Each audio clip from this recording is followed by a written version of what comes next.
So in this video, we want to move on to 1D kinematics from vectors, and we first want to talk about distance, displacement, speed, velocity, and acceleration. So the difference between all of these is going to be the idea of that vector, that it has to have a direction. So a distance is the total path that you travel from one place to another. So in this case, if I go up A, then over B, then down C, then up D, then down E, then my total path that I traveled or the total distance I traveled is really going to be all of those differences added together, A plus B plus C plus D plus E. When we talk about displacement, though, displacement is really the resultant distance that we did, or the distance from the beginning to the end. And that's going to be this green arrow that comes up. So the X is the resultant, and that's going to be your displacement. So sometimes your symbol for displacement will be Y. Sometimes it will be R if you don't want to talk about X and Y. So X in the X direction, Y in the Y direction, and R in any direction. But for what we're doing, we'll use X or Y typically for that. Remember that distance is not a vector, it's a scalar because there's no direction. And remember that displacement is a vector because there is a direction associated with that. Now, when we talk speed and velocity, it's the exact same thing. Speed is I'm going 70 miles an hour. It's a magnitude. Velocity is I'm going 70 miles an hour north towards Chicago or 70 miles an hour towards Indianapolis. Because I've included a distance or a direction with that, that's what makes it a vector. Now, notice too that the symbols for both of those V's are the same, and that you would just have to know whether there's a direction associated with that or not. And then we would measure it in meters per second. So meters is your unit for the displacement, and seconds is your unit for time. When we talk about acceleration, acceleration symbol then is going to be an A, and the unit for it is going to be meters per second squared because it's the change in velocity. So if I take the change in my velocity divided by the change in time, I'm going to get meters per second divided by seconds, and that's where you get that second squared. It can change one of two ways. We can either change the magnitude of the acceleration, speeding up or slowing down, or we can change the direction of the acceleration. So think of this as like a carnival ride. If you're sitting on the merry-go-round or on the swings, they're spinning you in circles at a constant speed, but your direction is constantly changing, and that's the acceleration that you're experiencing. Now, when we talk about putting those together, we end up with the three powerhouse kinematic equations, which we'll talk and derive about later in the next video. So we have x equals vit plus 1/2 at squared, v equals vit plus 1/2 at, and v squared equals vi squared plus 2ax, where x is your displacement, vi or v naught is sometimes what it's called as your initial velocity, and then your vf or your plane v is the final velocity, a is your acceleration, and t is time. Notice that if we don't have any acceleration, then all of this term, all of this term, and all of this term go away, leaving us with the final velocity is equal to the initial velocity, and the distance that we travel is equal to the velocity times the time it takes you to travel in for that.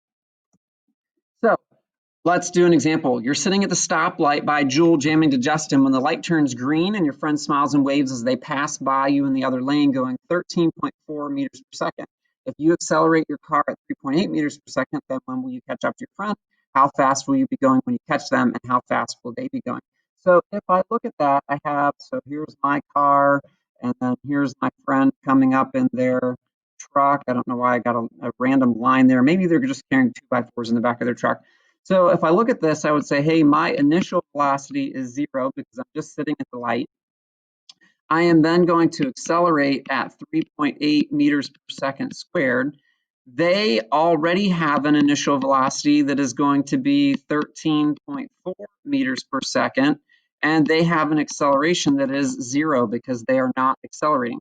So I can look at this with two different kinds of equations. I have the x equals vit plus 1/2 at squared for me in the car. And then I'm also going to have x equals vit plus 1/2 at squared for my friend who's in the truck. Now, the interesting thing about that is, won't both of us be traveling the same distance because I'm going to catch up to them somewhere over here? And won't we both take the same amount of time to get from here to here? So if I keep my x as a variable, put in my initial velocity as 0, 1/2 of 3.8 times a time of what I'm looking for, t squared. And then over here, I'm going to have x equals my initial velocity, 13.4, times t, and then the acceleration of that is 0. Now I have two equations, two unknowns. I can do 13.4t is equal to 1.9 t squared, divide out a t, divide my 1.9, and I have a total time of 7.07 seconds, which answers part A, right? Then I can take the 7.07 seconds and plug it back into part B, the other equation, and get that it will take me 94.5 meters to catch up to them, which is my answer to part B. Now, how fast? Oh, that's not how fast we'll be going. That's how far it will take us to catch up. So that's not the answer to that one. So now I'm going to have to use one of those other three kinematic equations. If I'm looking for a velocity, how fast will I be going? Then I could say VF equals VI plus AT. I'm looking for my final velocity. My initial velocity is 0. My acceleration is going to be 3.8 times 7.07. And when I punch that into my calculator, 3.8 times 7.07, I get a final velocity of 26.9 meters per second. How fast will they be going? They will be going the same speed that they began with, 13.4, because they're not accelerating. Now, if I look at this one, evil Dr. Holland drops Peon Lamparski off a 245-meter cliff. So here's our cliff. Here is evil Dr. Holland. Ha, ha, ha, ha, evil laugh. Here is Lamparski falling off of the cliff. Oh, no. And Iron Stokes is somewhere over here, just floating in the middle of nowhere, 600 meters away. So I know that he is an X distance of 600 meters. I know that Lamparski is going to fall a Y height of 245 meters. And it looks like that's all given in the problem. However, there are some other things in the problem that I can pull out of it. I can say, well, Iron Stokes is just sitting there, so his initial velocity has to be 0, right?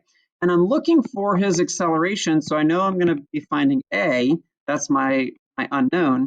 And then I can look at the one last part and say, well, isn't the time it takes for him to get from here to all the way over here to catch him the same as the time it takes for Lamparski to fall? So I want to find how long it takes Lamparski to fall in order to know how fast Iron Stokes has to accelerate. And then when I do that, I have an equation here that's going to be x equals VIT plus 1/2 AT squared. It's the one that involves those four givens. Now, if I look at Lamparski falling, I have that his height that he's going to fall is 245. The acceleration of gravity is negative 9.8 meters per second squared. And I'm looking for the time. And I can also say that his initial velocity is 0. Now, one trick, since he is falling down, this is a displacement, that means that he is going to land below where he started. That has to be a negative 245. Again, I have the same four variables, so I can use this same equation. I would say y equals VIT plus 1/2 AT squared. So I have negative 245. His initial velocity is 0. Half of a negative 9.8 times t squared. Solve for t, and I'm going to get that it will take him 7.07 seconds to fall. Then I can plug that in over for these times to see how much Iron Stokes has to accelerate. So 600, his initial velocity is 0, half of A, and the time is going to be 7.07 squared. So when I solve for A, he'll have to accelerate at 24.0 meters per second squared. So when you're doing these problems, the first thing that you want to do is you want to look at what are you given in the problem.